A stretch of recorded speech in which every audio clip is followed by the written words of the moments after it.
დილამშვიდობის დაიწყო ახალი სამუშაო კვირა და გაცემა დღის ნიუსრუმი ბრუნდება პირდაპირ ეთერში. მე ლელა ბაღდავაძე ვარ. ქვეყანაში შექმნილ ვითარებაზე კი დღეს რომან გოცირძესა და ანა ბუჩუკურთან ერთად ვისაუბრებთ. პოლიტიკური კრიზისი და მისი გავლენა სხვადასხვა სექტორზე, მათ შორის ეკონომიკაზე, ვიზა ლიბერალიზაცია და მისი შეჩერების რისკი. საპროტესტო აქცია ორი მთავარი ოპოზიციური პარტიის ლელოს და გახარიას ძალის გარეშე და თვითმმართველობის არჩევნები მისი პერიპეტიებით. დღეს ასეთია ჩვენი გაცემის დღის წესრიგი. ვიწყებთ ზუსტად 60 წამში, იქამდე კი თვალი გადავალოთ ბოლოს სიახლეებს.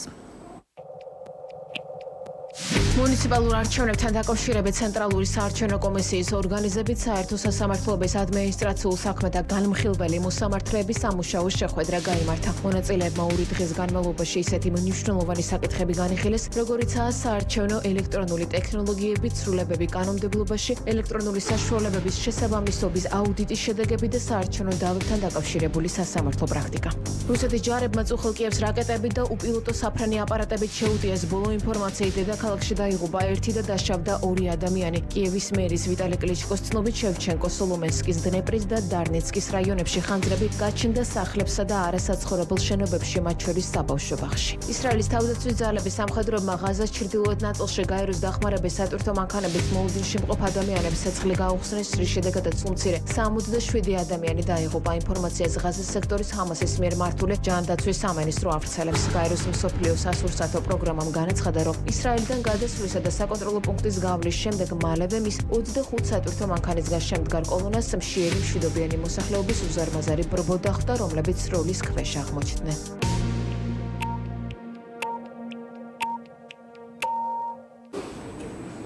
მაშასა, ეს არის დღის ნიუსრუმი. კიდევ ერთხელ მოგესალმებით და წარმოგიდგენთ ჩვენს პირველ სტუმარს, პოლიტიკოსი რომან გოცირძეა ჩვენთან ერთად. გამარჯობა ბატონო რომან და მადლობა რომ გვესტუმრეთ. მოგესალმებით. ბატონო რომან, დიდი ხანი არ ყოფილხართ ჩვენი სტუმარი, ამიტომ მოდით ქვეყანაში შექმნილი ვითარების ზოგად კონტექსტში შეფასებით დავიწყოთ. რამდენიმე თვეში ერთი წელი გახდება, რაც ქვეყანაში არასტაბილური პოლიტიკური ვითარებაა, სახეზეა პოლიტიკური კრიზისი, რომელიც უფრო და უფრო ღრმავდება. ევროკავშირთან ურთიერთობები გაჩერებულია, მათ შორის შეჩერებულია საქართველოს ფინანსური დახმარების არაერთი პროგრამა და მოკლედ რთული ვითარების, მძიმე ვითარების წინაშე დგას დღეს ქვეყანა. თქვენი დაკვირვებით როგორ აისახა პოლიტიკური რყევები სხვა სექტორზე, მათ შორის ეკონომიკაზე და სად და რაში ჩანს, რომ ეკონომიკური თუ სხვა მიმართულებითაც უნდა ველოდოთ და გველოდება სერიოზული პრობლემები. პოლიტიკურად რომ შევაფასოთ ვითარება, სადაც ახლა ვიმყოფებით, შეიძლება ითქვას ერთი სიტყვით, რომ საქართველოს გახდა რუსეთის მოკავშირე სახელმწიფო, რუსეთის მეგობარი სახელმწიფო, რომელიც მტრული ქვეყანად იქცა უკრაინის მიმართ და რომელიც დასავლეთს, ევროკავშირს, ამერიკას და ზოგადად დასავლეთს აღიქვამს ტრულძალად. და ის რაც ყობახიძემ სამივე დღის წინ, რა თქმა უნდა, ივანიშვილის დავალებით და ბუნებრივია ივანიშვილი პირდაპირ მოსკოვთან რომ კავშირში ახლა მას შეეჭვია არავის ეპარება, რაც განაცხადა, ეს არის წარმოუდგენელი, ეს არის პოლიტიკური სიტავხედი და ეს არის კრიმინალი, პირდაპირ დანაშაული.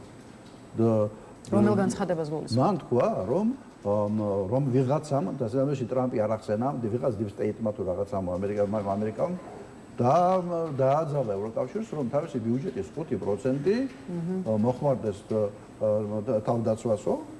აქედან გარდა ამისაო, შორსროლელ რაკეტებს აძლევენ უკრაინასო და ამავე დროსო ვიღაცები ფიქრობენ მოსკოვისა და სანქტ-პეტერბურგის დაბომბვასო, რაც სიტყვით, რაც იწვევს ევროპის მილიტარიზაციას და უკვე ევროპის, არა ასე ვთქვათ უკრაინის, არამედ ევროპის ჩართვას რუსეთის წინააღმდეგ ომში და ამ ომში, ასე ვთქვათ, საქართველოს უნდა გახადონ მხარეო. ანუ ევროკავშირის სამხედრო ძლიერების ზრდა დააკავშირა რუსეთისადმი როგორც საფრთხე.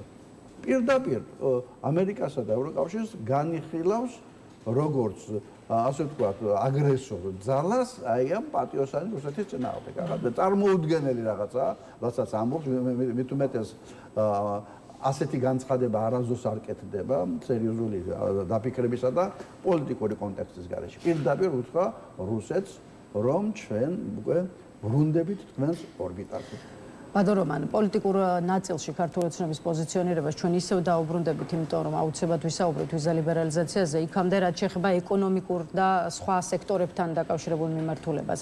აი როგორ აისახა, მეკითხეთ, როგორ აისახა, უკვე სად და რაში ჩანს, რომ პოლიტიკურმა რყევებმა გავლენა მოახდინა სხვადასხვა მიმართულებაზე, მათ შორის ეკონომიკაზე და აქვე ვისარგებლებ შემთხვევით და კიდევ ერთ კითხვას დაგისვავთ და ერთად მიპასუხეთ. ახლა იცით, რომ ქართული ოცნების წინააღმდეგ სანქციებს განეხილავენ პარტნიორები, ისე როგორც ამ თვეების განმავლობაში ვნახეთ ხელისუფლებასთან დაკავშირებული არაერთი პირის დასანქცირების არაერთი გადაწყვეტილება.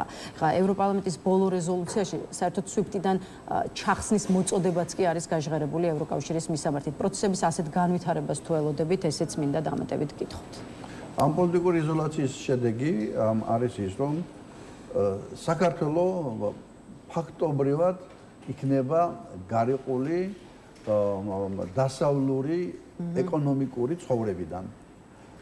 თუ გახსოვთ თქვენ, როდესაც პანდემია დამთავრდა, ჯერ კიდევ არ ვიყავით ჩვენ ევროკავშირის წევრობის კანდიდატი ქვეყანა და ასეთი მასშტაბური დახმარების შესახებ არ იყო მოლოდინები, თორემ ევროკავშირის წევრობის კანდიდატ მოლაპარაკების რეჟიმში რომ გადავსულიყავთ, როგორც უკრაინა და როგორც მოლდოვა, უზარმაზარი მრავალმილიარდიანი პროექტები დაიწყებოდა უკვე საქართველოში, როგორც მოლდოვაში დაიწყო. 4.5 მილიარდი ასე ვთქვათ, დამკვირდა ევროკავშირი საქართველოს აი 2027 წლამდე. სად არის ეს 4.5 მილიარდი? ნული.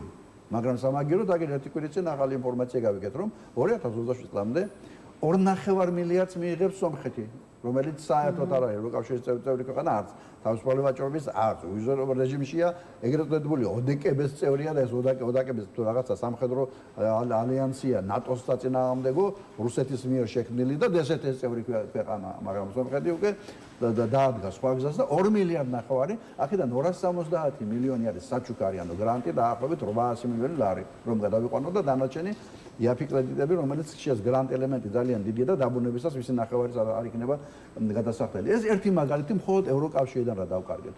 რა თქმა უნდა, დავკარგეთ უზარმაზარი რესურსები დაახლოებით 9 მილიარდი, რაც გამოყოფილი იყო ევროკავშირიდან, ევროკავშირის ქვეყნებიდან, ამერიკის შეერთებული შტატებიდან, რომელიც როგორც სახელმწიფო დახმარება მოდიოდა ბიუჯეტში. ზოგიერთები ამბობენ, კი, მაგრამ რატომ არ ეთყობა, ან ლარსად არ ეთყობა, ან ცხოვრებას არ ეთყობა. ეკონომიკას ასე ვთქვათ, ინერციის ასე თვისება ეს ერთ და ორ დღეში არ გამოჩნდება, მაგრამ ერთ ჩვენ ერთ დღეს როდის გამოჩნდება? ერთ ჩვენ ერთ დღეს გავიღვიძებ და დავინახავთ, რომ მდგავართ უბსკულის წინაშე. ვინაიდან იგი ვიზა ლიბერალიზაცია, როდესაც ახსენეთ, ეს ვიზა ლიბერალიზაციის შეჩერება გარდა ტექნიკური ასე ვთქვათ დანაკარგებისა წმინდა რასაც გართულდება ვიზის აღება და არავინ ვიზას არ მოგწევს უკვე განაცხადიდან 100-დან 90-ად დაკმაყოფილდება, ვინაიდან ყველა განაცხადი ახმული იქნება როგორც ევროპაში დარჩენის ასე ვთქვათ მიზანი, ეს იქნება სერიოზული პოლიტიკური სიგნალი. რა სიგნალი შეიძლება ეს იყოს? რომ საქართველოს არავინ ენდობა დასავლეთიდან, რომ თუ ჩვენ მივდიოდით წინ ევროპისაკენ, ეხლა ჩვენ უკან რუსეთისაკენ, აი ასე იქნება ახმული არათუ სახელმწიფოთა შორისო და ევროკავშირის დახმარებები, არამედ კერძო ინვესტორები არათუ არ შემოვლენ, გაიქცევიან. დღესაც აგერ შევხედოთ რა მდგომარეობა პირდაპირ უცხოური ინვესტიციები ამ პირველ კვარტალში. საშინლად იკლო, ფული ფაქტობრივად არ შემოდის, ინვესტიციების 85%, რაც ქაღალდზეა, ეს არის რეინვესტირება, ანუ აქ არსებული ჯერ კიდევ წინათ შემოსული უცხოური ინვესტიციების შექმნის საწარმოების მიერ მოგების არ გატანა. მხოლოდ 15% არის ფული, რომელიც შემოვიდა და ეს ფული ნამდვილად შემოვიდა თუ არა, ესეც კაცმაეცის, მაგრამ დეძინა ივანიშვილმა ოფშორებიდან სადღაც 15-მდე თავისი საწარმოო გადმოწერა და რაც კი და მას აქ ჰქონდა ოფშორში გაფორმებული რაღაც ნაწილი, მაგათაც აგერ გალერეა რო არის თავისუფლების მოედანზე სასტუმრო რომ ააშენა იგივე თავისუფლების მოედანზე და პანორამა თუ რაღაცას რომ ააშენებს თავისი შუშის სასახლე. სადღაც რომელიღაც კონძულზე გაფორმებული ქაღალდში ჭირდება სტაბილური ესე ვთქვათ პოლიტიკური გარემო სიმშვიდე ქვეყანაში, თუმცა ახლა ბიზნესისთვის თქვენ ამბობთ, რომ არასახარბიელო გარემოა შექმნილი, ამ ფონზე კი შეიძლება ითქვას, რომ დღეს ყველაზე ნაკლებად მაინც ისმის ბიზნეს სექტორის ხმა და პრეტენზიები. აი, ამას რით იხსნით? აი, როგორ ფიქრობთ, რატომ არის დღეს ბიზნესმენთა დიდი ნაწილი ჩუმად და აი ამ ეს სიჩუმეც რას ამბობს? ბევრი მიზეზია. ერთი ის, რომ ეს ბიზნესი, დიდი ბიზნესი, ბიზნეს ასოციაცია, რომელსაც ქვია, სადაც ბობოლა ბიზნესმენები არიან თავმოყრილი, ძოვენ თუ შეიძლება ასე ითქვას, ხელისუფლების ხელიდან.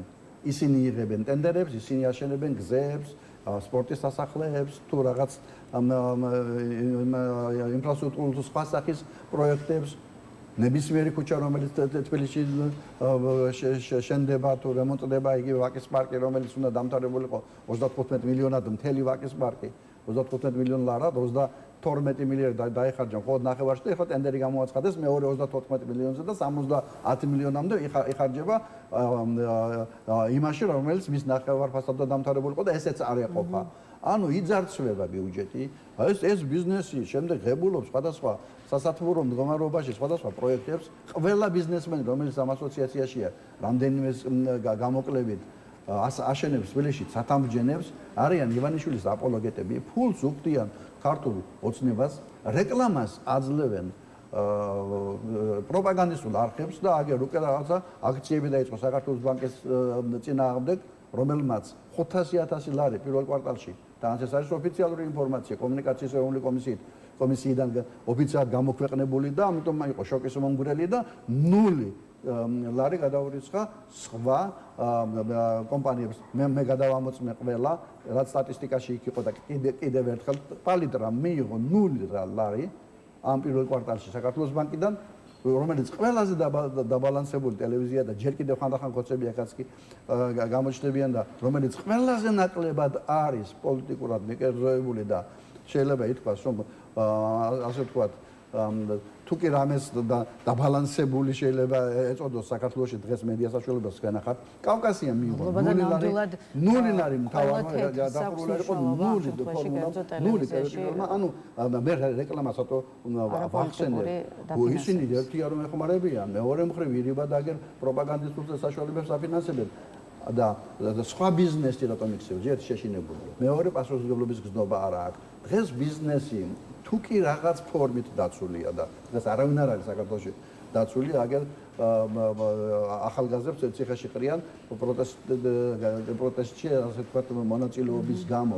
დღეს ბიზნესი თუ კი რამეთი დაცულია, ეს არის ქუჩის აქციები, ეს არის პოლიტიკური ოპოზიცია, ეს არის არასამთავრობო სექტორი, ეს არის საერთაშორისო პარტნიორები, მათ შორის ევროპარლამენტის რეზოლუციები, როგორც კი ეს ძალები დასუსტდება, მიადგებიან ყველას, ვინაიდან საგარეო იზოლაციის პირობებში დაიწყება შემიშლილი, ასე ვთქვათ, ფულის, ბიუჯეტში ფული არ შემოვა, ინვესტიციები ხომ არ შემოდის უკვე, კაპიტალის გასვლა დაიწყება და როდესაც ბიუჯეტის შესავსები იქნება, დღეს უკვე აგერ პრემიერთან ყავდა დაბარებული და ასე დღეს თხოვნით, ასე ვთქვათ, წინსწრებად ბიუჯეტში ფული შეატანინეს, ხვალ თითოეულ ბიზნესთან მივლენ და გაჩნდება შეურაცხმის დროინდელი ცნება, რომელიც არ ახსოვს უკვე ბიზნესმენებს გადასახადების ამოღება. დღეს გადასახადებს იხდიან.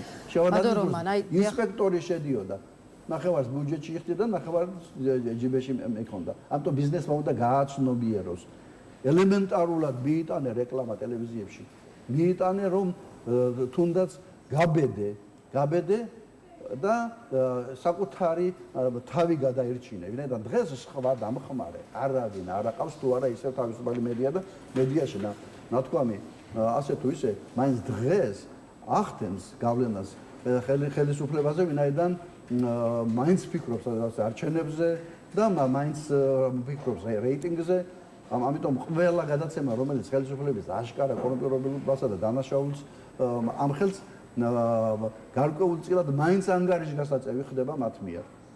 ბადორომან, აი თქვენც საკმაოდ დრო დაუთმეთ და სხვა ბევრიც ამბობს, რომ ფინანსური, ასე ვთქვათ, რესურსების პრობლემა უდგას დღეს სახელმწიფოს და სხვა შორის ბევრი სწორედ ამას უკავშირებს, იგივე კორუფციის წინააღმდეგ ბრძოლის თვალსაზრისით ქართული ოცნების გააქტიურებას და იმას, რაც მოხდა რომეო მიქაუტაძესთან დაკავშირებით, თორნიკე რიჟვაძესთან დაკავშირებით, გიორგი ბაჩიაშვილის საქმეც მინდა ვახსენო, იგივე ბიზნესმენ ლაშა პაპაშვილის ბიზნეს ცენტრში შესვლაც ალბათ გარკვეულ კითხვის ნიშნებს აჩენს, რასაც გასულ კვირას ჰქონდა ადგილი ფინანსთა სამინისტროს საგამოძიებო სამსახური შევიდა ეგრეთ წოდებული კოლ-ცენტრების საქმეზე აღნიშნული ბიზნესმენის ბიზნეს ცენტრში და მეტიც ამბობენ, რომ ეს მხოლოდ დასაწყისია. აი მივდივართ იქამდე თქვენი საუბრიდან გამომდინარე, რომ ქართული ოცნება მიადგება ყველას, მათ შორის ბიზნესსაც. რა თქმა უნდა. ისაც ახლა ხდება ეს პოლიტიკური გავლენის გადანაწილება.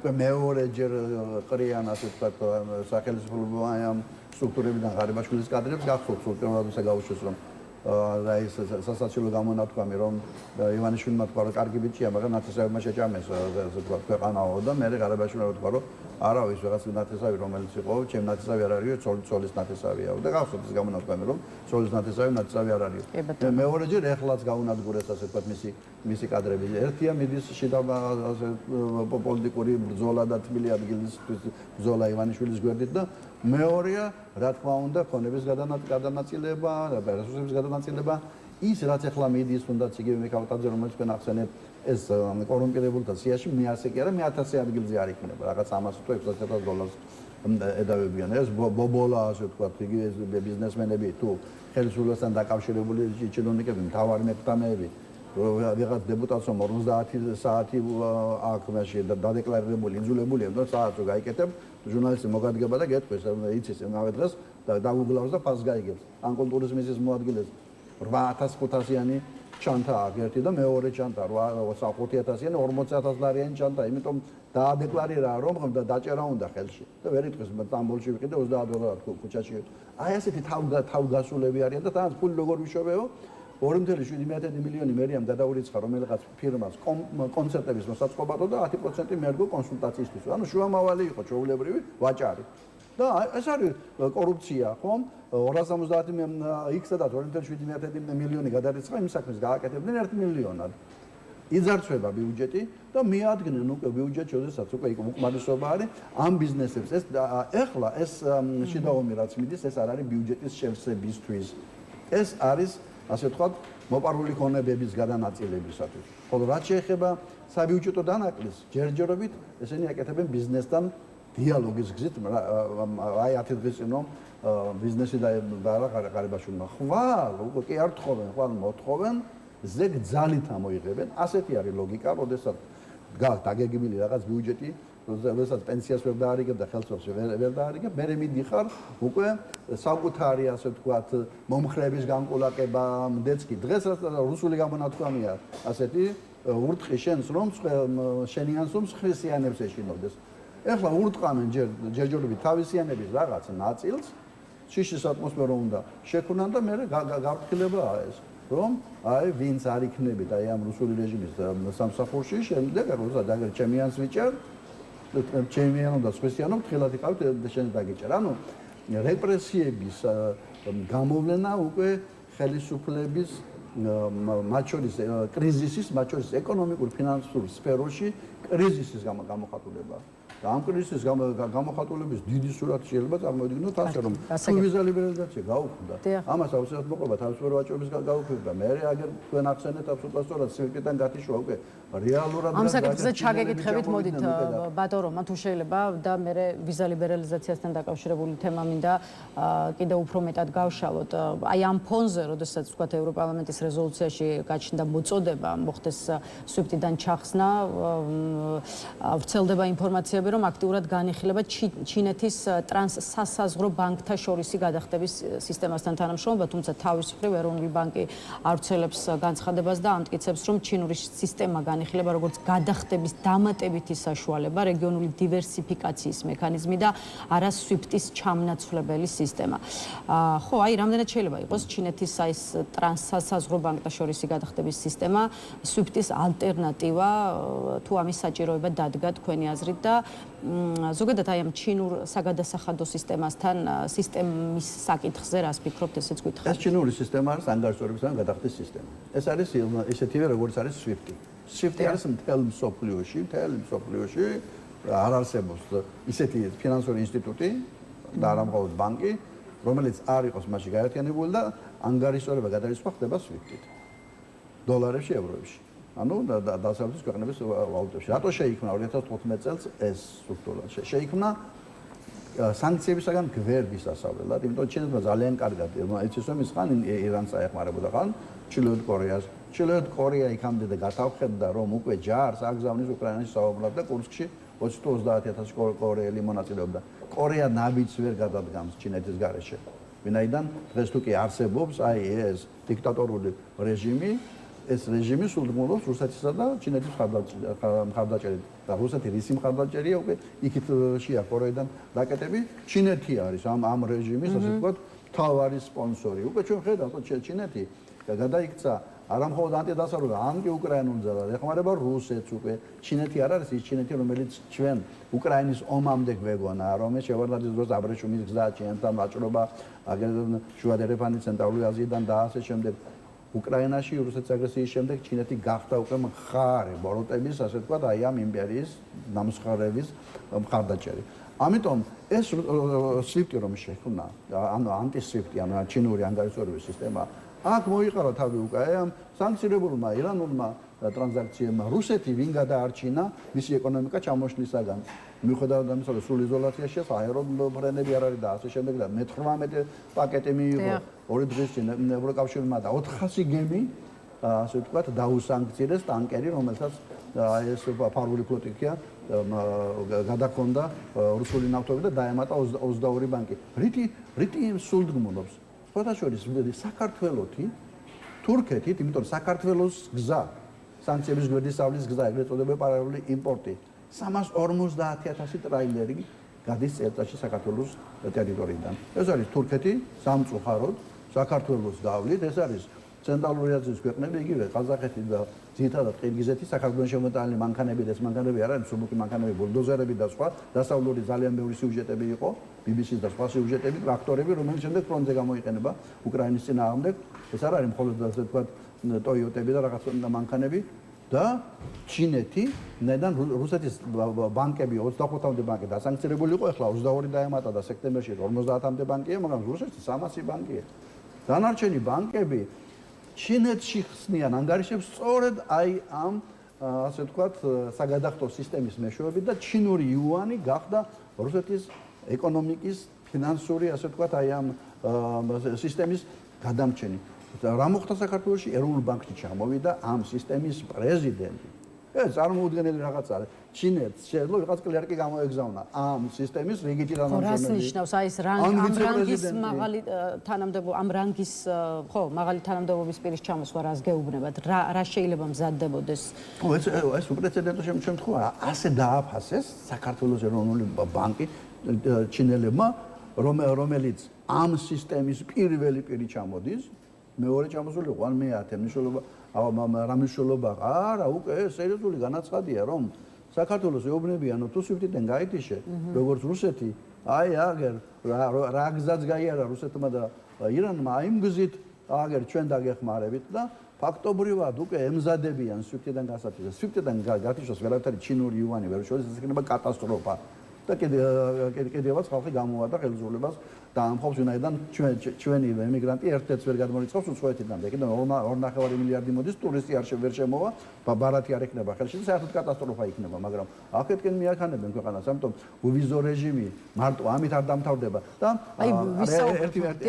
ერთი რამე დავამთავრო, მაგრამ აი ამ სვიფტის ხსენება დააჩქარა უკვე ჩინელები ყიდულობენ Liberty Bank-ს. გარბის ეხლა ეს ეშმაკია ეს როხაძე თავარი რუსი პროპაგანდისტი, მან იცის რომ რაღაც სფეროებში საქართველოს მთავრობა დაეხმარება სანქციების გვერდისავალში, მაგალითად თელცემენტის ბიზნესი როხაძესა და ივანიშვილს ეკუთვნის 100%-ით გააგდეს აიდელბერგ ცემენტი, კასპირუს და ფოთი და შემდეგ ერთი ცემენტის საწარმო არა, მათ საკუთრებაში რო არ იყოს მეტალურგიულში აქვს რაღაც ჩადებული ფულები და აქ დასანქცირების შემთხვევაში აქ რაღაცას ისუნთქებენ კიდე, მაგრამ ვერავინ ვერ დაეხმარება ქართულ ბანკის ან Liberty Bank-ის გათიშვისაგან და ჩინელებს მიყიდეს უკვე დაიწყო უკვე გადაფორმების პროცესი, ეროვნული ბანკი რაღაც საბუთებს ამზადებს 1.2 მილიონი ჩვენი მოქალაქე, 800,000 პენსიონერი, 400,000 სოციალ დაუცველი ჩვენი მოქალაქეები, ვინც შემწევას ღებულობს არის Liberty Bank-ში.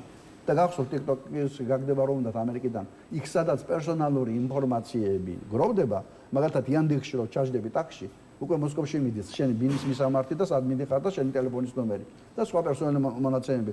მთელი ჩვენი მოსახლეობის ნახევრის კიდევ 300,000 სხვა კლიენტი ყავს. პერსონალური ინფორმაციას უკვე სოციალურად მნიშვნელოვან სფეროს უგდებენ ჩინელებს ხელში. თორემ არადოს პროტესტებია ბაზის ბანკის ყიდვა ჩინელების მიერ. იქნება რა პრობლემაა? ეს სხვა სფეროა უკვე. უკვე ეს განიხილება SWIFT-ისა და სანქციების კონტექსტში. ვიზა ლიბერალიზაციის საკითხზეც მინდა მოვასწრო საუბარი მიუხედავად იმისა, რომ თქვენ ამ თემას გარკვეულწილად შეეხეთ, ეს ერთ-ერთი სერიოზული პრობლემაა, რომელიც დღეს დგას როგორც მთლიანად საქართველოს ისე წესით ნებისმიერი მოქალაქის წინაშე. არ ვიცი ევროკავშირი უვიზო მიმოსვლის რეჟიმის შეჩერებით იმუქრება იმ შემთხვევაში თუ ქართული ოცნება კონკრეტულ ნაბიჯებს არ გადადგამს და იცით თქვენ მმართველი პარტიის პოზიცია ის არაპირებს ევროკომისიის მოთხოვნების დაკმაყოფილებას. შესაბამისად, რას ვკარგავთ და რას დავკარგავთ, ეს მინდა აუხსნათ ჩვენს მაყურებლებს და აქვე რისი გაკეთება შეგვიძლია თქვა ჩვენ საქართველოს მოქალაქეებს იმისთვის რომ გადავარჩინოთ ვიზა ლიბერალიზაცია. კატასტროფა იქნება ეს. ვიღაცა შეიძლება იტყოს რომ ხო ვიყავით უვიზოთ. კი, ვიყავით უვიზოთ, მაგრამ როდესაც შექონდა ვიზაზე განაცხადი, იქ 70% კმაყოფილდებოდა იმ დროს. 30% დაახლოებით უარს ეუბნებოდნენ. თანაც ესეთი ადამიანები მიდიოდა ვიზის ასაღებად, რომლებსაც რაღაც გარანტიები ჰქონდა და რაღაც საშუალება იქ ევროპაში წასულიყო და ამავდროულად. დღეს ნებისმიერი მოქალაქე, აგერ 100 ლარად, 3 თვით, 4 თვით ადრე ვიზიარში აიღებს ბილეთს და მიდის. ევროპაში ვერავინ ვერ შევა. და ყველა განაცხადი ახმული იქნება როგორც ევროკავშირში, ასე ვთქვათ, გაპარვის, გაქცევის მცდელობად. ერთია რომ უამრავი პრობლემა და სიკეთეები, პრობლემა მოყვება და სიკეთეები იკარგება ახალგაზრდებს, მკურნალობასთან დაკავშირებული ბიზნეს, ეკონომიკური, ასე ვთქვათ, საკითხები, მაგალითად ეს იაფიფრენები, რომელიც ქვეყანაშია, რაში ჭირდება, ყველა გაკოტრდება, იგივე ვიზიარი და სხვები. აგერ იტალიაში რომ გაიხსნა ახალი, ასე ვთქვათ, ფრენები, იტალიაში 10,000-ობით ჩვენი მოქალაქე მუშაობს. ზოგი ოჯახში, ზოგი კაფეში, ზოგი ბიზნეს აკეთებს, იქ და რესტორნები აქვს. ანუ უკვე თვითმფრინავების ახალი რეისების გახსნა მიგვითითებს სად არის ჩვენი მოქალაქეობის აქტივობა.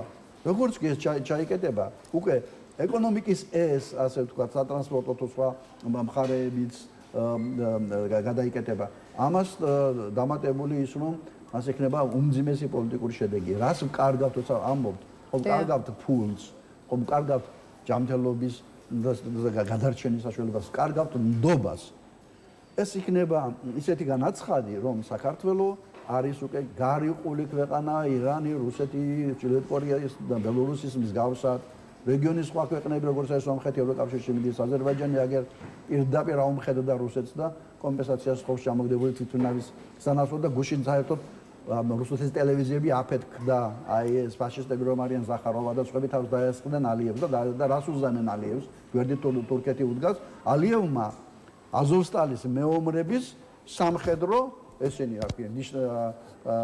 რა ქვია ატრიბუტები, აი პაგონებს ეძახიან სამხრეები, გადასცა რუსმა ჟურნალისტმა და ალიევმა მიიღო ეს, როგორც რუსეთის წინააღმდეგ ვაჟკაცური ბრძოლის სიმბოლო და უთხრა, რომ არასდროს დანებდეთ, არასდროს შეეგვოთ ოკუპაციას.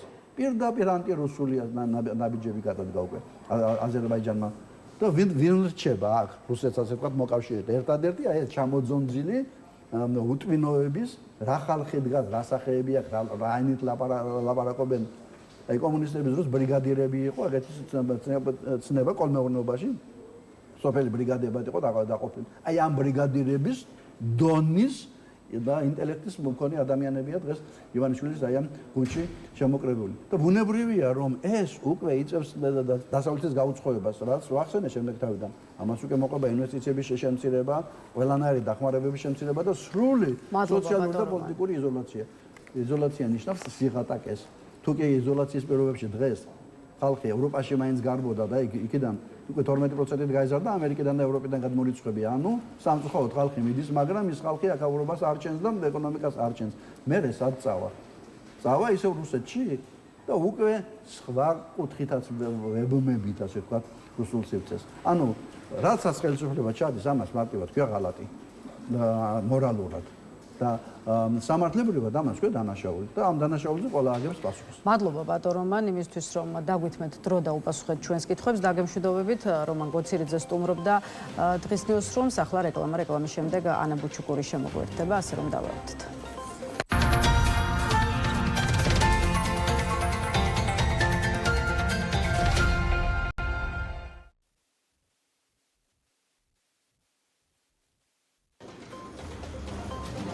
მაშა ასე რეკლამის შემდეგ განვაგრძობთ პირდაპირ ეთერში მუშაობას. გვერდება ჩვენი კიდევ ერთი სტუმარი პარტია გახარია საქართველოსთვის ერთ-ერთი ლიდერი ანა ბუჩუკურია ჩვენთან ერთად. ანა, გამარჯობა და მადლობა რომ შემოგვიერთდით. მადლობა პირდაპირ. ანა, 19 ივლისის აქცია მსვლელობის შეფასებით მინდა გავხსნათ გადაცემის ეს ნაწილი და რატომ ეს იყო ასე ვთქვათ პირველი საპროტესტო აქცია, რომელზეც არ იყავით წარმოდგენილი არც თქვენი და არც ლელოს პარტიის წარმომადგენლები და მეტიც მივიღეთ მოცემულობა, როცა აქცია მიმართული იყო არა მხოლოდ ქართული ოცნების, არამედ ოპოზიციის წინააღმდეგ, იმ ოპოზიციური პარტიების წინააღმდეგ, იმ ორი ოპოზიციური პარტიის წინააღმდეგ, რომელიც თვითმმართველობის არჩევნებში იღებთ მონაწილეობას.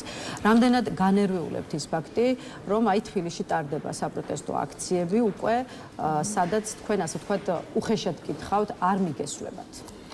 სალამი კიდევ ერთხელ დავიწყებ იმით, რომ მე პირადად ნამდვილად არ ყოფილა ამ აქციაზე, მაგრამ ჩვენი რამოდენიმე მხარდამჭერი მინიმუმ რო იყო, ნამდვილად ვიცი მათ შორის ის ადამიანები, რომლებიც არჩევნებში მონაწილეობის მომხრე არიან. მე განვასხვავებდი ერთმანეთისგან რიგით მოქალაქეს და განვასხვავებდი იმ ოპოზიციურ პარტიებს, რომლებიც ამბობენ, რომ არიან ლიდერები ამ აქციის. ნამდვილად სამწუხაროა, რომ ოპოზიციის ანუ ბოიკოტისტი ოპოზიციურ პარტიებს, როდესაც ჩვენ უსვამდით შეკითხვას, რომ ბატონო მეგობრებო, ბოიკოტი თქვენი ნება, მაგრამ იქნებ გითხრათ თქვენი გეგმა რა არის ბოიკოტის მიღმა, გამოავლინეს აგრეთავიანთი გეგმა, ბოიკოტისტი ოპოზიციური პარტიები გადავიდნენ ოპოზიციის წინააღმდეგ ბრძოლაზე. და ამის დადასტურება იყო ის განცხადებები, რომელიც მათ აკეთეს აქციის პარალელურად. მე კიდევ ერთხელ ხაზგასით მინდა აღნიშნო, რომ აბსოლუტურად განვასხვავებ ადამიანებს, რომლებიც იქ იდგნენ რიგით მოქალაქეებს და განვასხვავებ ოპოზიციური პარტიის ლიდერებს.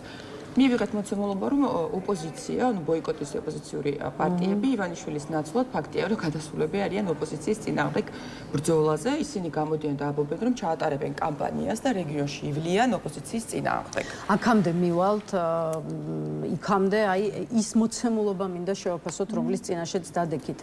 გახარიას პარტია და ლელო ვეღარ დადგებიან აქციებზე ჩვენთან ერთადო. ასეთი კომენტარები ისმოდა 19-შიც, გუშინაც ისმოდა როგორც რუსთაველის გამზირზე, ისე სოციალურ ქსელებში შეგვიძლია გადავალოთ თვალი სოციალურ ქსელებს. მე მინდა გკითხოთ, აი გარიყული სიარლიყის ტარება, ასე ვთქვათ, რამდენად ძიმე შეიძლება იყოს გახარიას პარტიისთვის, ისე როგორც ნუ ლელო ახლა თავისუფლად თავად გააკეთებს. ხო, აი ეს პოზიცია რა ემოციას იწვევს, რა მდგომარეობაში გაყენებთ როგორც პოლიტიკურ ძალას. პოლიტიკა ზოგადად ემოციებს ჩემში არ იწვევს, ამაშია მთელი ძალა ჩვენი პოლიტიკური პარტიის, რომ ჩვენ ემოციების მიხედვით არ ვიღებთ გადაწყვეტილებას, არამედ ვიღებთ პრაგმატულ გადაწყვეტილებებს, მაგრამ საზოგადოებამ განსაჯოს და შეაფასოს ის ოპოზიციური პარტიები, რომლებიც ივანიშვილის რეჟიმთან ბრძოლის წინააღმდეგ ბრძოლა გააგრძელეს და დაიწყეს უпроსტად ოპოზიციის წინააღმდეგ. მით უფრო იმ ოპოზიციური პარტიების წინააღმდეგ დაიწყეს ბრძოლა თავისუფლებაში მყოფმა ოპოზიციური პარტიის ლიდერებმა, რომელთა ლიდერები ნაწილი არის, იცით თქვენ საპატიმროში და ანუ ყველა მათგანის მიმართ საუბარი მოხს ჩვენს ლიდერზეც და ლელოს ლიდერზეც, ყველა მათგანის მიმართ ძალიან ღია აშკარა პოლიტიკური დევნა მიმდინარეობს. ანუ ოპოზიციური პარტიის ის ლიდერები, რომლებიც არიან თავისუფლებაში, გადაწყვიტეს, რომ ბოიკოტის, ესე ვთქვათ, პლან B ყოფილა ებრძოლონ პოლიტიკურ დევნილობაში მყოფ ოპოზიციურ ლიდერებს. ეს ჩემი შესაძლებელი არ არის, ჩემი ინტერესი არ არის პოლიტიკური პარტიები, ჩემი ინტერესი არის საქართველოს მოქალაქე. მაგრამ საქართველოს მოქალაქემ შეაფასოს პოლიტიკური პარტია, რომელიც ებრძვის ოპოზიციას. აი მოქალაქეების კონტექსტში დაგისვავთ ახლა შემდეგ კითხვას, თქვენც ახსენეთ და ხო, შევაფასოთ ის გეგმა, რომელიც წარმოადგინა 8 ოპოზიციურმა პარტიამ და რომ იბრძოლოს ოპოზიციის წინააღმდეგ არჩევნებში უბრალოდ ბოიკოტის მომხრე მეორე ოპოზიციური ძალების ხედვა, რომ დაიწყოს წინააღმდეგობის წევრების ორგანიზების კამპანია, სწორედ 19 ივლისის აქციაზე გაკეთდა შესაბამისი განცხადება და ეს კიდევ ერთი მოცემულობაა სხვა შორის, რომელიც უნდა შეფასდეს. ანუ იმის პარალელურად, როცა გახარიას პარტიის წარმომადგენლები და ლელოს წარმომადგენლები მუნიციპალიტეტებში, სოფლებში ირონით შეხვდებით მოქალაქეებს და შეეცდებით მათ დარწმუნებას, რომ მოვიდნენ თვითმმართველობის არჩევნებზე და საკუთარი პოზიცია დააფიქსირონ. აგერ 8 ოპოზიციური პარტიის წარმომადგენლები იგივე მუნიციპალიტეტებში, იგივე სოფლებში, იგივე ადამიანებთან გამართავენ შეხვედრებს და ეტყვიან საპირისპიროს, ხო? ანუ ბოიკოტი გამოუცხადონ მუნიციპალურ არჩევნებს. არ ფიქრობთ, რომ ოპოზიციურად განწყობილ ელექტორატს არათუ უბრალოდ აბნევთ, არამედ, არ ვიცი, აბსოლუტურად იმედგაცრუებას უჩენთ მთლიანად ოპოზიციურ სპექტრს გულისხმობ. მთლიანად ოპოზიციური სპექტრის მისამართი. აი, როგორ ფიქრობთ, რას იფიქრებს ამ სიტუაციაზე თვითონ ამ სპექტრის ერთ ქვაბში მოხარშვა არის ივანიშვილის ინტერესი, ყოველთვის ასე იყო. მე მყოფილ ვარ ოცნების მხარეს და მე ზუსტად ვიცი, რომ ოცნების ინტერესი ყოველთვის იყო, რომ ოპოზიცია მოხარშვა ერთ ქვაბში. და ძალიან ბევრი წელს განმავლობაში ამას ახერხებდა. და ძალიან ბევრი წელს განმავლობაში ნაციონალური მოძრაობა თავზე ეჭდა, ესე ვთქვათ, ესე ქუდად ოპოზიციურ პარტიებს ყოველას ერთად. ეს წლების განმავლობაში ასე ხდებოდა და ეს ძალიან აწყობდა ოცნებას. დაზუსტებით გეუბნებით ამას. და ოცნებას ერორი, ესე ვთქვათ, დაემართა ზუსტად მას შემდეგ, როდესაც ოპოზიციურ სპექტრში გააჩნდა სხვადასხვანაირი არჩევანი. და ფაქტი არის, რომ ეს სხვადასხვანაირი არჩევანი რო გაჩნდა, მხოლოდ ოცნებისთვის კი არ არის პრობლემა. ნაცმოძრაობისთვისაც არის პრობლემა. ამიტომ არის, როდესაც ხშირად, მაგალითად, გახარიას გუნდის წინააღმდეგ, ნაცმოძრაობის და ოცნების ნარატივი ერთმანეთს ემთხვევა 100%-ით. იმიტომ რომ არც ერთს და არც მეორეს არ აწყობს, რომ საქართველოს მოქალაქეს კონდეს არჩევანი ნაცმოძრაობასა და ოცნების მიღმა და ამ არჩევანს ებრძვის ერთიც და ებრძვის მეორეც. იგივე ხდება ეხლა. რას იტყვის ამ არჩევნებში? ლელა, ნახეთ, რა პოზიცია ექნება რიგით მოქალაქეს, რომელთანაც დღეს მიდიხართ თქვენ და ეუბნებით თვითმმართველობის არჩევნებში მიიღოს მონაწილეობა, ხვალ მივა აი ოპოზიციური პარტიის წარმომადგენელი და ეტყვის, რომ ბოიკოტი გამოუცხადოს ადგილობრივ არჩევნებში. აი მაგალითად ხო ამბობ მე ბოიკოტისტები, რომ ჩვენ დავიწყებთ კამპანიას ოპოზიციის წინააღმდეგ. ხო ეს არის მათი მთავარი სათქმელი. ჩემი მთავარი სათქმელი სხვა ოპოზიციური პარტიის ლანძღვა კი არ არის. ჩემი მთავარი სათქმელი არის, რომ დღეს ოცნება არის ცალსახად ძალა, რომელიც თქვენს შვილებს მოქალაქეს ვეუბნები, რომ თქვენ შვილებს აკარგვინებს თავისუფალ დემოკრატიულ მომავალს. ეს სხვაობაა ბოიკოტის ოპოზიციურ პარტიებსა და ჩვენს პარტიას შორის. მე არ ვებრძვი ოპოზიციურ პარტიას. ოპოზიციური პარტიები, აი ეს ბოიკოტის ოპოზიციური პარტიებმა გადაწყვიტეს, რომ ივანიშვილის ნაცვლად ოპოზიციურ პარტიებს ებრძოლოს, ეს მათი არჩევანია, მაგრამ პოლიტიკური პარტიები არ არის ჩემთვის მნიშვნელოვანი, ჩემთვის მნიშვნელოვანი არის ხალხი. მაგალითად, რამდენიმე კვირის წინ მე პირადად გავხდით ჩხოროწყუში, ბევრი ოპოზიციური პარტიისგან განსხვავებით, ჩვენ მხოლოდ ესე ვთქვათ არჩევნების წინ არ გვახსენდება ამომრჩეველი, რეგიონთან კავშირი ჩვენ გვაქვს ყოველდღიური და ამით ვამაყობ, რომ ეს განმასხვავებელი არის ჩვენი პარტიისთვის. რამდენიმე კვირის წინ გავხდით ჩხოროწყუში, სადაც ნუ იქ ხალხ მრავალ ესეთ სიტუაცია იყო, რომ ხალხ მრავალ ადგილას მომიწია ყოფნა, აბსოლუტურად ყველა სპეციალურად ხალხი მოდიოდა ჩემთან და გვეუბნებოდა, რომ თქვენ არ გეგონოთ, რომ თუ კი თქვენც ან ზოგადად ოპოზიციური პარტიები ყველანი გავლენ ბოიკოტში, თქვენ არც დაუშვათ, რომ ხალხი არჩევნებზე არ მივა, ყველა მივა. და თქვენი გადასაწყვეტია ბიულეტენზე მხოლოდ 51 დახვდება, თუ 51-ს მიღმა სხვა პარტიაც დახვდება. ჩვენი მიზანია, რომ ამომრჩეველი არ დავტოვოთ მარტო ოცნებასთან. მე ვერ გეტყვით ბოიკოტისტების მიზანი რა არის, ახლა გაირკვა, რომ ოპოზიციის ლანძღვა ყოფილა მიზანი, ეს მათი პრობლემა, მაგრამ მე ვესაუბრები მოქალაქეს. ჩემი მიზანი ის კი არ არის ბოიკოტის პარტია ლანძღვა. მათი თვითმიზანი არის, რომ გახარიას პარტია ლელოს პარტია ლანძღვა, მაგრამ ჩემი თვითმიზანი ეს არ არის. ჩვენი თვითმიზანი არის რა, ამომრჩეველს და განსაკუთრებით ოცნების ამომრჩეველს, ლელა, თქვენ ხომ გესმით, რომ ოცნების ამომრჩეველთან საუბრის, ესე ვთქვათ, პოტენციალი ჩვენ გვაქვს. იმიტომ რომ გიორგი გახარია ოცნების მიტინგული პრემიერ-მინისტრი ქართული ოცნების გადარჩევა იყო თუ არა ქართული ოცნების ხელისუფლების ოპოზიციაში დასასტუმრებლად საჭირო ოპოზიციური ერთობა, რომელიც ვერ შედგა და შესაბამისად აი ამ დაყოფით და დაქსექსულობით რთულდება თუ არა ის მთავარი ამოცანა, რასაც ქვია. ეს პოლიტიკურ პარტიებს უნდა გითხოთ, რომლებიც ოპოზიციაში გადავიდნენ. მე არ ვარ ოპოზიციის ოპოზიციაში. ოპოზიციაში გადასულ ბოიკოტის პარტიებს კითხეთ რამდენად სწორია ოპოზიციის ოპოზიციონერობა. ჩემი მიზანი არის, რომ ამომრჩეველი არ დავტოვო მარტო და მათ შორის მე ვარ პარტია და მაქვს ის უპირატესობა, რომ ჩვენ გვაქვს შესაძლებლობა გადმოვიბიროთ ოცნების ამომრჩეველი. ნაცმოს არ აქვს ამის შესაძლებლობა ობიექტური მიზეზების გამო და გასაგებია ეს, ხო? ნაცმოს თავისი სეგმენტი ყავს ამომრჩევლის. ჩვენ არ ვყოფთ ასე ამომრჩეველს. ჩვენ გვაქვს ცდომა ოცნების ამომრჩეველთან და მნიშვნელოვანია ამ ხალხს ვესაუბროთ და რატო? 2024 წლის საპარლამენტო არჩევნების შემდეგ თქვენ ძალიან კარგად იცით, რამდენი მავნებლობა ჩაიდინა ოცნება. მოწნება ხო გამოდიოდა წლების განმავლობაში და სწორადაც სხვათა შორის ამბობდა, რომ აი მე მორალური უპირატესობა მაქვს ნაცმოძრაობასთან, იმიტომ რომ მე არ ვძალოდობ სისტემურად ადამიანებზე. ეს მორალური უპირატესობაც დაკარგა და დღითიდღე უარეს და უარეს აკეთებს, ხო ასეა. გამოვიდა და პირდაპირ თქვა კობახიძის პირით ვიდისვიხდი კობახიძის პირით, რომ ვაჩერებ 78 მუცელ, ანუ ევროინტეგრაციას. ევროინტეგრაციის გაჩერება თუ არ გაჩერება ივანიშვილის თუ ნებისმიერი სხვა სახელმწიფოს გადასაწყვეტი კი არ არის, ეს არის ქართველი ხალხის ისტორიული არჩევანი. გამოვიდნენ, უბრალოდ გადავიდნენ ძალადობაზე ახალგაზრდების სახეში ურტყამენ პირდაპირ მნიშვნელობით. სილის გაწნის გამო თქვენს კოლეგას ქალს ემუქრება 4-დან 7 წლამდე პატიმრობა. მაშინ, როდესაც მოძალადეებს, რომელიც სისტემურად ძალადობენ მოქალაქეზე, არც ერთი მათგანი არ დაასჯილა. ამ პირობებში თქვენი აზრით ქართული ოცნების ამომრჩეველს ძვრა არ ქონია? ან თქვენი აზრით ქართულმა ოცნებამ ამომრჩეველი არ დაკარგა? და თუ მას ალტერნატივას არ შევთავაზებთ ბოდიში და ეს ამომრჩეველი საწავა, ანუ ჩუქნით ბიძინა ივანიშვილს ამომრჩეველს? ამ კითხვაზე პასუხი რომ ვერ მივიღეთ ბოიკოტისტი კოლეგებისგან, ადგენენ და აგრესიული კამპანია დაიწყეს ჩვენ წინააღმდეგ. ეს მათი გადასაწყვეტია, კი ბატონო. მე არ ვუპასუხებ. ჩემი მიზანი არ არის ნაცმოს ახალს თუ ძველს რაღაც ვუნდკიცო. ჩემი მიზანი თავარი კითხვა მაინც ის არის ამ არჩევნების შედეგებით ცვლით თუ არა ქართულ ოცნებას, რომელსაც ადგილობრივი არჩევნები, ლელა ადგილობრივი არჩევნები ყველას ძალიან კარგად გვესმის, რომ არ არის ცენტრალური პოლიტიკის გამსაზღვრელი არჩევნები. ეს ჩვენც ვიცით და ყველა მიცის, მაგრამ ეს არჩევნები ხომ მოდის. ჩვენ ხო არ ჩაგვინიშნავს კონსტიტუციით ჩანიშნული არჩევნებია. სუდ დროს არის, სუდ დროს დაემთხვა, მაგრამ ხომ ვიცოდით რომ ეს მოდიოდა.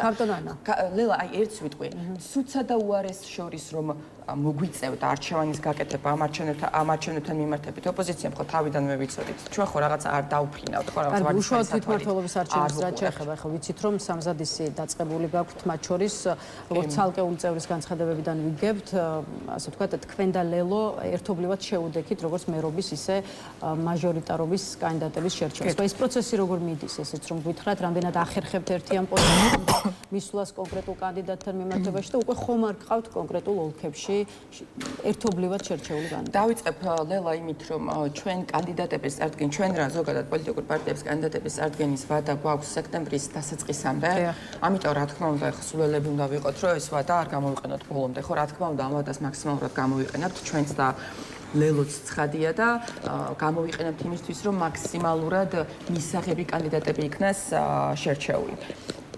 სიამდვილეში რა მემორანდუმი გაფორმდა ჩვენს შორის, ხო, ჩვენს და ლელოს შორის. ეს არ არის რაღაცა გაერთიანება, ცხადია. ეს არის თანამშრომლობის შესახებ შეთანხმება და ურთიერთკონკურენციის გამორიცხვა. რაც რამოდენიმე პრინციპს მოიცავს, რა თქმა უნდა, პრინციპი ნომერი 1 არის, რომ ნეიტრალური, აპარტიული, ანუ არა პოლიტიკური პარტიის წარმომადგენელი, არამედ აპარტიული კანდიდატები იქნას შერჩეული. ეს არის პრინციპი ნომერი 2. პრინციპი ნომერი 1. პრინციპი ნომერი 2 არის, რომ იქ სადაც მსგავსი კანდიდატები, იმიტომ რომ ბევრი მუნიციპალიტეტია, გესმით თქვენ და ბევრი კანდიდატი დაგჭირდება, იქ სადაც მსგავსი პრინციპით არ იქნება ობიექტური მიზეზების გამო შერჩეული, თქვა ერთი პარტია დააყენებს მეორე არ გაუწევს კონკურენციას, ანუ მთელი არსი ამ თანამშრომლობის არის, რომ ერთმანეთის კონკურენტები არ ვიყოთ. ჩემი აზრით ეს არის ძალიან კარგი პრეცედენტი. რა თქმა უნდა, მუნიციპალური არჩევნები ყველას ესმის, რომ არ არის ცენტრალური პოლიტიკის გამსაზღვრელი არჩევნები, მაგრამ იცით რისი გამსაზღვრელი არჩევნებია ეს? ჩუქნით თუ არა ივანიშვილს და ვუბრუნებთ თუ არა ივანიშვილს მოწყვეტილ ამომრჩეველს უკან. თბილისის არჩევნებზე ჩაგეკითხებით გავრცელებული ინფორმაციის კონტექსტში იმის თაობაზე, რომ ლელოს და გახარიას პარტიის მერობის ერთიანი კანდიდატი დედაქალაქში შეიძლება იყოს ალეკო ელისაშვილი. რამდენად განიხილება ელისაშვილის კანდიდატურა, თუ შეგიძლიათ ამ ინფორმაციის დადასტურება ანუ არა. კიდევ ერთხელ ვამბობ, არაფერს არ ვადასტურებ საერთოდ, არა მხოლოდ ალეკოზე, არამედ ზოგადად არაფერს არ ვადასტურებ, ვიტოვებთ უფლებას ჩვენც და ლელოც, ასე ვთქვათ, ამ თანამშრომლობის ფარგლებში, რომ მაქსიმალური ვადა იქნას გამოყენებული ჩვენი მხრიდან, მაქსიმალურად გამოვიყენოთ უბრალოდ კანონმდებლობით, ჯერ კიდევ არსებული კანონმდებლობით დადგენილი ვადა და ამ ვადის ფარგლებში მაქსიმალურად ყველასთვის მისაღები კანდიდატები იქნას შერჩეული. ერთ-ერთი წერა მინდოდა და კიდევ დავამატებ, აი, როდესაც ბოიკოტის ოპოზიციური პარტიები აპირებენ, რომ პოზიციის წინააღმდეგ ჩაატარონ კამპანია, ჩვენ გარდა იმისა, რომ ოცნების ამომრჩეველთან მუშაობა არის ჩვენი მიზანი, ასევე მიზანი არის მაგალითად ავუხსნათ მოქალაქეებს პროპაგანდა აქვს დაწყებული ოცნებას უვისო შეჩერებაზე, მაგალითად, რომ თურმე კაცი ისა დედა და მამა ამაზე გადის თურმე ვიზა ლიბერალიზაციის საკითხი, რომელიც არის აბსოლუტური აბსურდი. აბსოლუტური და ამ კამპანიის ანტიკამპანიას, ესე ვთქვათ, ამ პროპაგანდის საწინააღმდეგო, ესე ვთქვათ, რეალობის ჩვენება ჩვენი საზოგადოებისთვის ამ მიმართულებით და არის მნიშვნელოვანი. რამდენიმე წუთი დაგვრჩა და ერთი კითხვით მაინც შევეხოთ ისეთ მნიშვნელოვან საკითხს, როგორც არის სწორედ ვიზა ლიბერალიზაციის შეჩერების რისკი. აი, ელენა ხოშტარი ამ თქვა რამდენიმე დღის წინ და რეალურად მართლაც ასეა, მივახლოვდით ზღვარს, როცა არათუ ვერ ვუახლოვდებით ევროპას, არამედ იმასაც კი ვკარგავთ, რაც მოპოვებული გქონდა.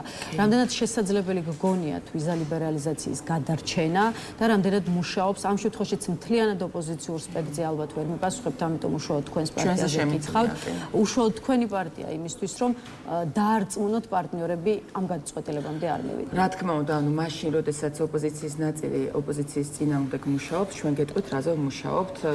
გიორგი კახარია მოგეხსენებათ, არ არის მხოლოდ ოპოზიციის ლიდერი, ხო, ეხლა ეს ბუნებრივია და ყველას ესმის, რომ ის ყოფილი პრემიერ-მინისტრია, შესაბამისად მას ბევრგან მიესწრება, მოდი ასე ვთქვათ, გასაგები მიზეზების გამო, ამაში არაფერი განსაკუთრებული არ არის.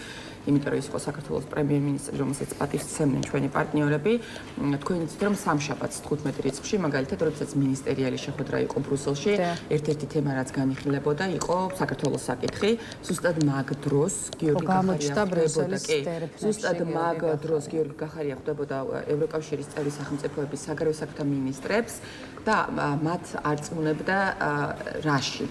არწმუნებდა, რომ ნაცვლად იმისა, რომ საქართველოს სრულად მოწყდეს ვიზა ლიბერალიზაციის შეჩერებით, სრულად მოწყდეს ევროპულ ოჯახს, ამის სანაცვლოდ კონკრეტული ადამიანების, ოცნების წარმომადგენლებზე მაქვს საუბარი, კონკრეტული ადამიანების პასუხისმგებლობა უნდა დადგეს. აქ ლელა ერთი მნიშვნელოვანი, რაც ოცნება პირიქით აკრიალებს. შეძლო მათი დარწმუნება? ფაქტია, რომ შეძლო. ფაქტია, რომ შეძლო, მე მაგალითისთვის შეგიძლიათ გადაამოწმოთ ჩემი სიტყვები. ზუსტად გიორგი კახარიასთან შეხვედრის შემდეგ ზიკორსკიმ, რომელიც არის პოლონეთის პირველი დიპლომატი, საგარეო საქმეთა მინისტრი, გააკეთა ზუსტად ის განცხადება, რასაც მე ვამბობ, რომ უნდა დაისაჯოს არა ქართველი ხალხი, არამედ კონკრეტული დამნაშავე პირები, ოცნების წარმომადგენლები. ოცნება აქაც ტყუის, როდესაც ამბობს, რომ უბრალოდ ცდილობს საზოგადოება შეიყვანოს შეცდომაში და თქვას, რომ აი ევროკავშირს უნდა ჩვენი დასჯა, საქართველოს დასჯა, სინამდვილეში ის იყო პირიქით. ვიზა ლიბერალიზაციის შეჩერების საკითხი ოცნებამ თავად ააყენა დღის წესრიგში.